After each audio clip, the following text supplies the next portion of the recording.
Day 273 of hitchhiking from Southampton to South Africa. Another big day of hitchhiking ahead of us today, so after quickly packing our bags, we had some breakfast and headed out. This town didn't seem to be the biggest fan of hitchhikers, so we walked up this hill to the next town and then got a ride from there. It was a fairly short ride, but luckily our next ride could take us more than 3 hours, all the way to Lusikisiki. On our way, we drove past Nelson Mandela's old house, and then, when we got to Lusikisiki, our driver even went out of his way to drop us off on the road out of town. This turned out to be really helpful, as from where he dropped us off, we straight away got a ride from a guy sitting in his car eating KFC.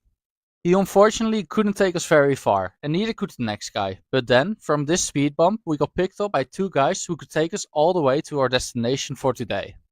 They seemed really nice, but unfortunately we couldn't really talk to them much as we were in the back of their bakkie. They pulled over to give us some fruit, and then, once we got to Southbroom, they even drove us all the way to our accommodation.